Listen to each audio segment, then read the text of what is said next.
Welcome to the F.A.C.E community experience, and I'm making you the presenter. Looking forward to hearing your voice and perhaps a screen share. Share, all right. And can you hear me? I can, David, loud and clear. You know, you Wonderful. have, you know what people used to say to me, David, that I have the perfect face for radio. You have the perfect voice for radio or TV. So, really, welcome to our community, buddy. Thank you, sir, Mr. Dale Pinkert. Can you see my screen yet? Yeah, we have Netflix up here. Before we get to the markets, David, right. I have a little advantage because you interviewed me and we had a little two-way conversation, and you were mentored by your father. You know, normally I ask people about their journey and who they learned from, who was their influence. So you were blessed to have a father for a trader. So tell us what it was like when your father was mentoring you and some of the most valuable lessons that you learned from him that helped you avoid certain landmines. Sure, that's a great question. And yes, just to give a little background, I am David Moadel. I am an avid stock trader and investor, as well as options. And I've been doing this for a long time, but not nearly as long as my father. My father is 83 years old. He's seen it all as far as the markets go. Does he still trade? He does, and he still mentors me, and I'm very fortunate that I had that foundation.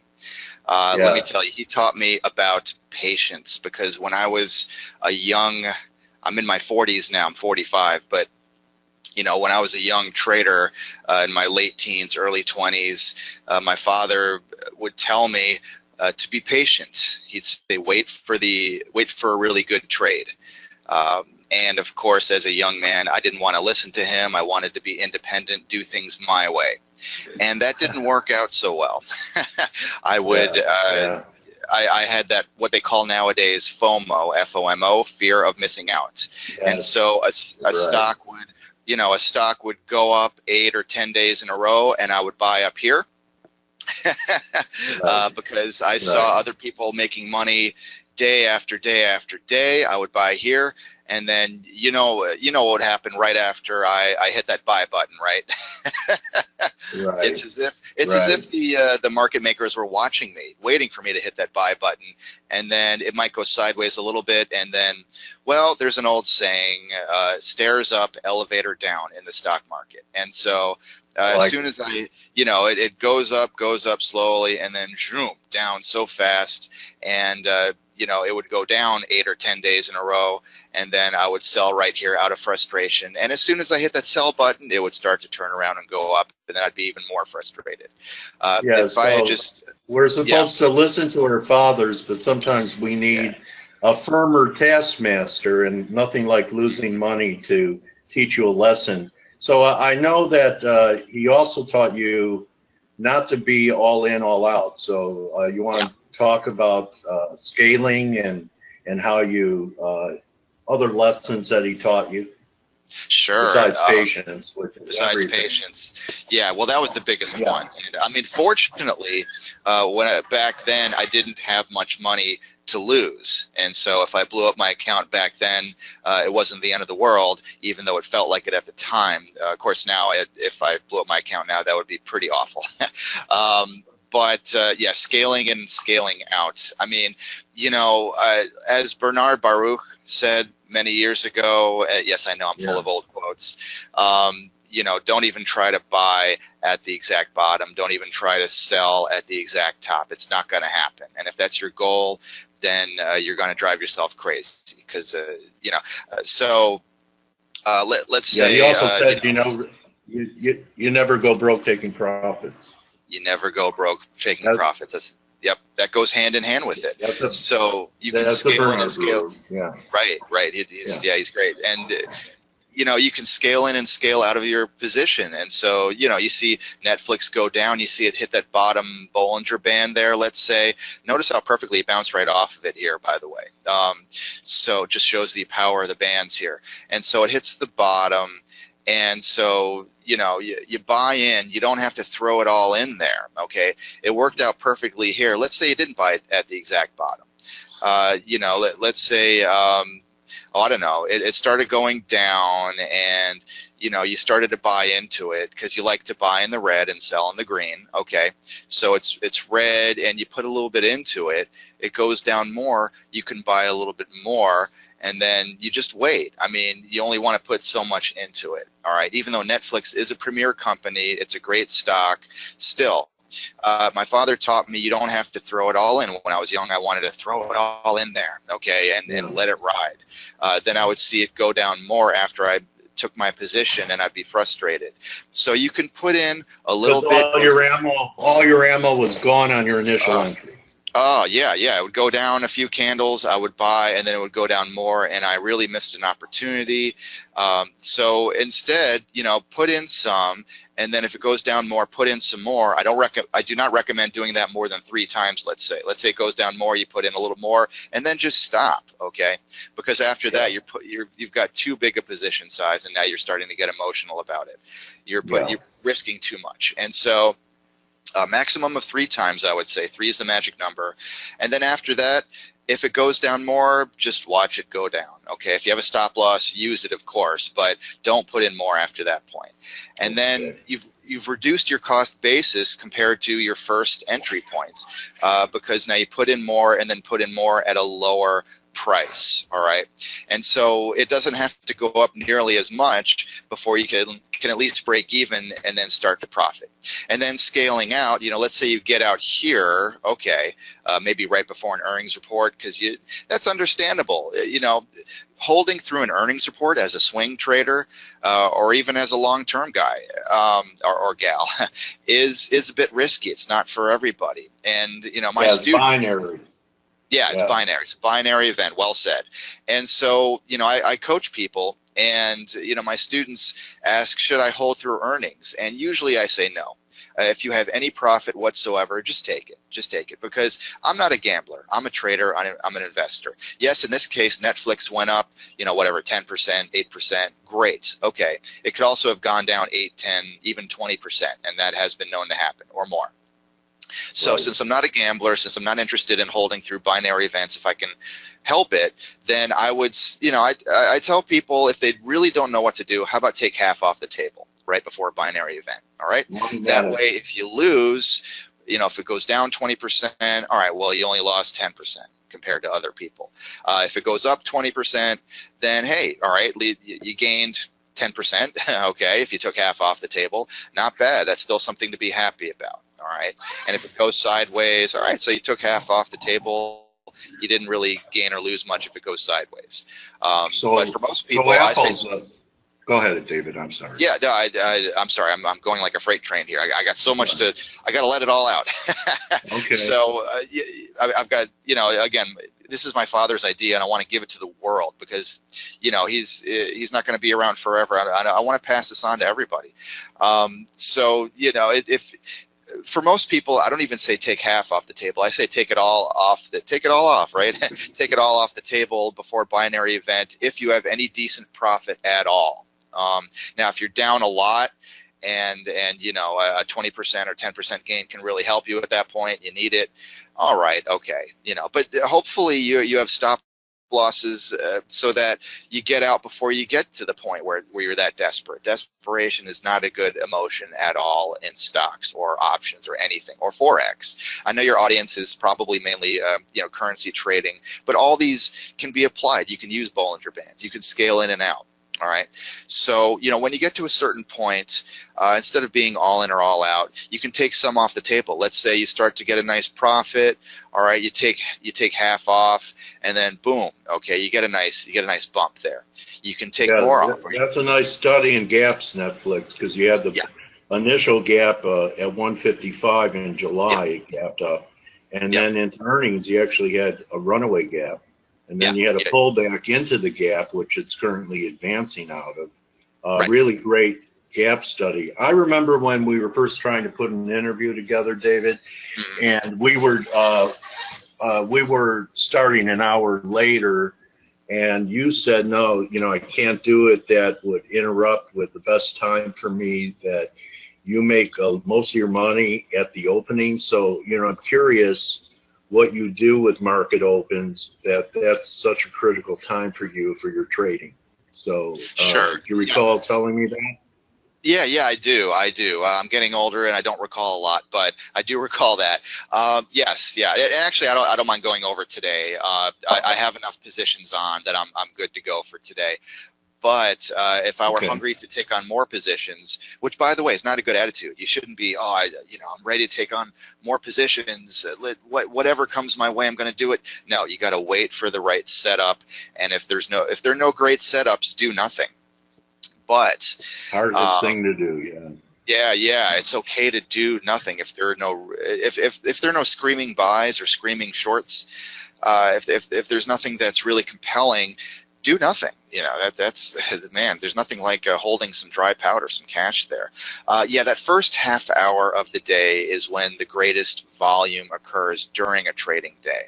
Now, I know that in currency markets that may not apply as much, but for the 9:30 to 4 o'clock Eastern time traders and investors such as myself, which is what I mostly do, yes, you can trade pre-market after hours, but the volume is just not there.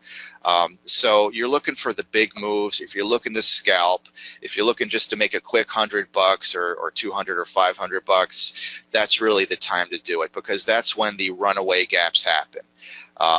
And I know this is a daily chart, but if we put on the 5-minute chart, 1-minute chart, or a tick chart, depending on your preference, that's where the action is. Also, the end of the day, but it really is the first half hour when so much action occurs, because people have been waiting all morning or even all overnight, just waiting to get in there. Oh, I can't wait for the market to open. I need the market to open. So do you really drill down to a 1-minute, 5-minute chart for that kind of trading activity? Sure. Absolutely. Yeah, the 1-minute chart, really, or 2-minute chart, because if you're looking at that first half hour, if you use the 5-minute chart, then you only get 6 candles to work with, and you can, on a good platform, you can see the candles move. But still, if you get the 1-minute or at least 2-minute chart, then you can really trade it. You can see if it's hitting that bottom Bollinger Band, that kind of thing, or whether you're using Bollinger channels. The Bollies are a very important part of your buy and sell zones. Sure, and not as much as they used to be. I'll be honest with you. Like my dad, he doesn't use Bollinger Bands. He doesn't use Keltner channels. He doesn't use any indicators. He just kind of does what they said in Star Wars at the end of the first Star Wars movie, which is use the Force. Okay, so or maybe the fourth Star Wars movie. He's a tape reader. Yeah, I knew guys in my early years. You'd go into a brokerage office, David, and they'd have the tape of the NYSE running with trades and show size and the trade executed. And there are guys that didn't even need a chart. All they had to do was watch the tape, and they would get a feel for direction of the market. Right. Now, Is that what he does? Yeah, well, I don't know if I would call him a tape reader. He'll look at the chart, but he'll take everything off. He'll just make it, and I'm on stockcharts.com, by the way. I like to use this because everybody can use it. If I use my broker's platform, then not everybody else can join in and do what I'm doing. So he'll take everything off. He'll just look at that, and he'll use the Force, just like in the Star Wars movie at the end when he stops looking at when Luke Skywalker stops looking at all the indicators, and he just does what he knows is right. All right, and so he tells me, he says, Dave, I don't need the Bollinger Bands or the Keltner channels to tell me when there's a dip. This is a dip, okay? Right. So, but he taught me to look for a short-term dip within an overall uptrend. For him, if you could just take a ruler and draw a general trend line through it, which you can with Netflix, for example. Yes, I could take a ruler and put it through here, through the general trend. All right, and so it tends to go up over time. All right, so that's the first criterion. Does this tend to go up over time? Does it tend to recover from dips? Well, let's see. Here's a dip, it recovered. Here's a dip, it recovered. Here's a dip, it recovered. Yes, it tends to recover from dips. every single time. Okay, there's an overall uptrend. I can put a ruler to it, and it goes up from the left lower left corner to the upper right corner. Great. So we have an overall uptrend. Now, is there a short-term dip? Sure, and you could have bought every single one. And my dad would say, you know, I don't need Bollinger Bands to tell me there's a dip. It went down here, you buy. Okay. It went down here, you buy. It went down here, you buy. It went down here, you buy. All right. So he's just using the force. But for beginners, for my beginning students, you know, they don't always know necessarily what an overall uptrend is. They don't always necessarily know what a dip is. How far should I go to call it a dip? And when should I take profits? Okay, they don't always know. And so I tell them, okay, go to the chart, put on, if you're a swing trader, go ahead and, well, first of all, put on the Bollinger Bands there. And also put on the simple moving average 50-day and the simple moving average 200-day. Okay. There we go. Update the chart. That's what we had on before. And so I tell them the red line is more important than the green line, meaning that the I actually got it reversed here. So I'm going to say, well, let's say the 200-day moving average is more important than the 50-day moving average, because the 200-day moving average tells you the long-term general trend. Right. I see it's upwards from left to right. That's good. Less important, but still good for confirmation, just to make you feel a little bit better about the trade and about the trend, I should say, is the 50-day moving average. A little bit less important, but good for confirmation. Hey, it's moving upwards. Great. Okay. And then you can, and this is a simplified way of doing it. I don't recommend being this simplistic about it, but if you're a total beginner and you're a student of mine and you really are just totally clueless as to when to buy, when to sell, okay, look, buy when it pierces the lower Bollinger Band, sell when it pierces the upper Bollinger Band. Again, it's not as simple as that, but it works reasonably well. It works more often than it doesn't. Look how perfectly it bounced off of the bottom Bollinger Band here.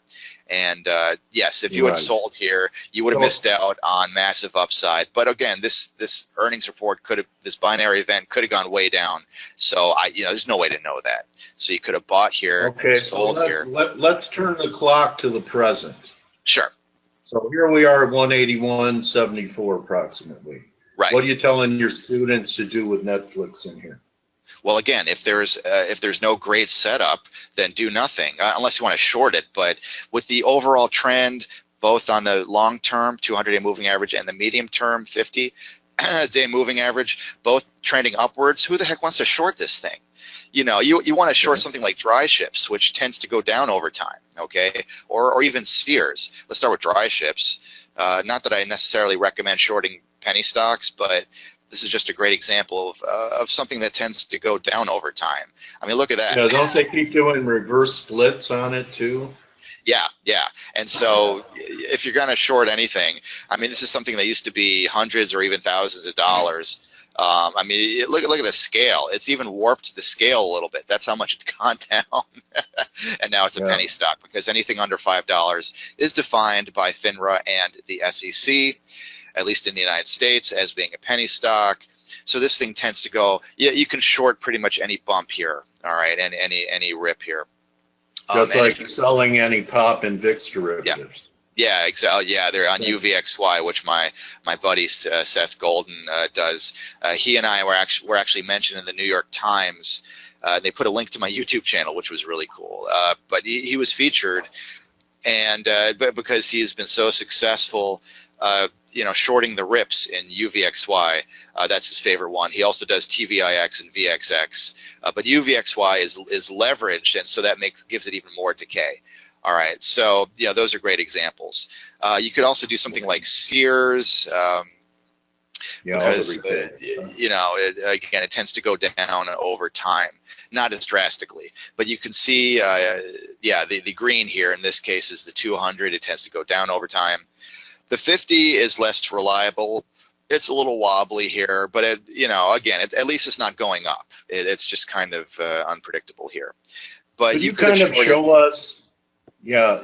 Can you kind of show us what you do with your 1-minute charts? Were there any, the market's going to open in 9 minutes. I'm kind of curious as to, what your radar or what you're laser focused on coming into Sure. today's session? Yep. Let's go to my favorite one that everybody can use. Again, I prefer my trader's platform, but I like to give something that everybody can go onto. So here's tradingview.com. All right, and let's say you go to, I don't know, Apple, whatever, doesn't matter. It's as good as any. Let it load up here. And it's right at, yeah, blah, blah, blah, blah, blah. Okay, and we're gonna get rid of all the junk here. They put so much stuff here. I don't need all this. There we go. And let's see. They won't let me collapse this today. That's okay. All right, so we're on the 1 minute chart here, and let's see. Can I get rid of this stuff? There we go. That's a lot better. All right. So we're looking at the 1 minute here now.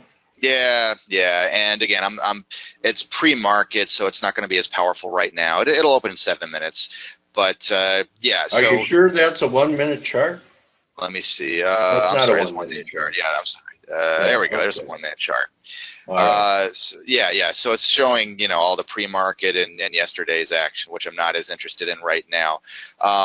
But on the short term, I think a little bit differently. As you saw on the daily chart, thinking about swing trading, I would probably fade.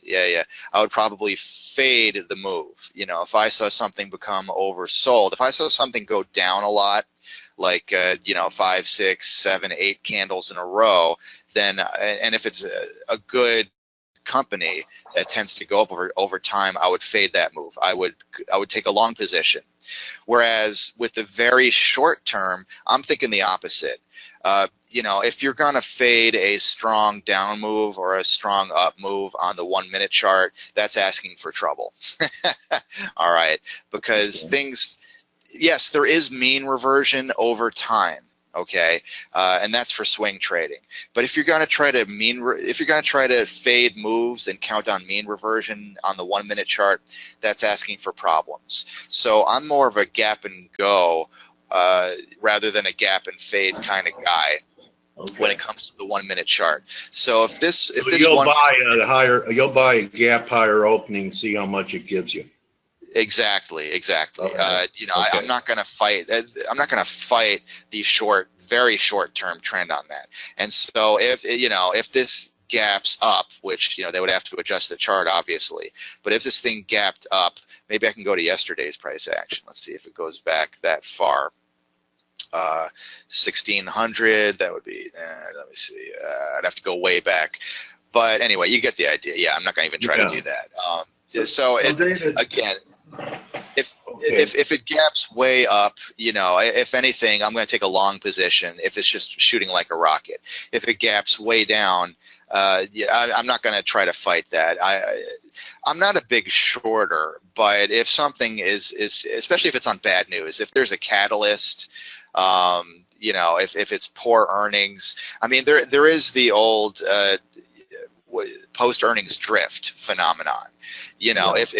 If something gaps down badly on earnings, it's probably going to keep going down, at least in the short term, because people wake up and they see, oh my goodness, Apple went down 15%. They're not going to be in a buying mood. Okay, you and I, as savvy traders, we already knew half an hour earlier or an hour earlier that at 8:30 Eastern Time AM that it's going to gap down because we knew about the earnings miss, or if it happened the day before. But less savvy traders, a lot of the retails, they're going to not realize it until they wake up and they see it during the trading day. And so I'm not going to try to fight that move as people say, oh my goodness, sell, sell, sell, get this out of my portfolio, which is silly to do, by the way, but they do it, and we can't fight that psychology. Also, throughout the day, analysts are going to downgrade it because analysts are a lagging indicator. And so if you're going to try to fight the downtrend, I wouldn't fade that move. I would go with it. So I'm more of a gap and go type of trader when it comes to that first half hour for the tick chart. But again, there has to be a catalyst. Earnings is not the only one. When Wells Fargo has bad news because they do something, devious. When Equifax, yesterday for Equifax was a great example. That was a gap and go. because it was a continuation of bad news. You know, they're going to have legal problems most probably. People are piling on it. Can people trust Equifax anymore? People are angry at them because you know, there was a hack. People's leaked information. That's not a problem that goes away in a few minutes. And so it gapped down. And so you could have shorted that at any time during the day, almost, and it even went down more after hours. I wouldn't be surprised at all if it gaps down today, and you can short that. Now, again, use stop losses for something like this. It's not. I don't think too many people want my identity. But anyway, you know, David, you know, you have a YouTube channel that I think could be a great resource for our community. Not just because I'm on there. I mean, you have videos where you have, you know, 10,000 views, 11,000 views. Sure. And so you answered a question for me. You answered a question about that. I was going to say, what's your business model off this? And so you do teach, you mentor people, and I didn't know that before today. So why don't you tell us what your business model is? Sure. Well, people can email me at any time. Let's see, I got a whole thing about options here, but we're mostly talking about stocks today. Yeah, but I also I teach about stocks, I teach about options. They can email me at any time. My email address is David Moadel, that's my name, first name, last name, at gmail.com. There we go. And you know, I teach one-on-one. I offer coaching on Skype and also by phone if Skype is not available to you. And it is highly affordable. People ask me, why do you charge so little? I say, well, you know, because I make enough money from trading and investing that I don't need to do this. It's more of I don't know. I really just enjoy doing it. You know, I've people send me emails and Skype messages almost every day saying thank you. You saved me so much heartache and so much money. You know, because I spend more time telling people, no, don't do that, then okay, go ahead and do that, because people come to me, you know, on a daily basis through Skype, through phone sessions, you know, hey Dave, I got this hot stock tip. What do you think? Should I buy it? You know, my coworker, my family member, my best friend told me this is going to be hot. And yeah, that's one of my foundational principles is, you know, when your coworker or you're at the water cooler or your friend or your cousin who thinks he knows everything tells you about a hot stock tip, you nod your head and you smile and then you back away slowly. Okay. Yeah. But people come to me with these great ideas, or at least they think, all the time, and I persuade them not to do it, and then I get them to think differently. I get them to think differently than 90% of the retail traders who fail at this, and that is the statistic you hear over and over. So I get them to think about, you know, fading moves if you're a longer term swing trader, because, you know, if it's a really great company, and I help them to decide what a really great company is. We look at fundamentals and not just charts, but then we do look at the charts, and we help them use some indicators in the beginning, and then maybe eventually they can learn to use the force. I've been doing that lately. I've been just you know, using that blank chart with no indicators lately, because I've actually gotten comfortable doing that. But if somebody is in the beginning stages, I can help them with that. All right. So if you want to find out what I'm all about, you know, you can type in David Moadel into YouTube, and there I am. Okay. And yes, I have a face for radio as well.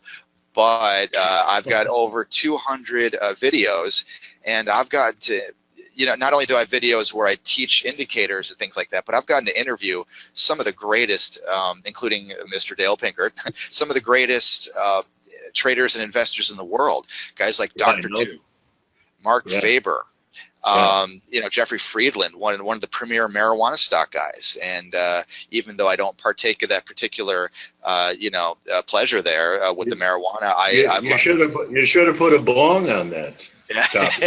There we go. But out of respect for Mr. Friedland, I kept it classy. You know, for myself, I may not have any class. All right, Dale Pinkert, I'm not sure. Yeah, the jury's still out, but I'm just teasing you. But yeah, you have some. Yeah, we should swap guest books. You know, Absolutely, yeah. I'll hand them off to you any day. These are guys like Gary Wagner, the gold guru. Right. You know, Seth Golden. We talked about him, who shorts UVXY. And yes, I put attractive ladies on some of my indicator ones. All right. Yeah, I wanted to ask you about that. I thought it might be the person that you're interviewing, but I have noticed that when you have models on your video, that the views skyrocket. Yeah, 44,000 views, and we've got an attractive lady here standing next to the MACD. Is that a coincidence? I don't know. My most popular. I'm just saying. You know, putting it out there. Sex sells. Yeah. Even in trading, sex sells, huh? Right. My most popular videos, you know, almost 50,000 views for Lynette Zhang, but she brings her own audience. She has a loyal following. She's a wonderful lady. Cliff High, 37,000 views. Yeah, but again, he's an amazing guy. He brings his own audience with him. Bull Polney again. But you know, Jim Rogers was popular. But yeah, you know, sometimes I put an attractive lady because that seems to increase the view count. Bollinger Bands Made Simple. You know, there it is. I started doing that, and there's Charles Nenner. I don't know. There's an old saying: you got to get people. When's Nenner saying the market's going to crash this year? This quarter, actually, quarter 3. 2017. So he's still got time to be right. But you know, we are going into September now, so he's got a couple months to be right, I would say.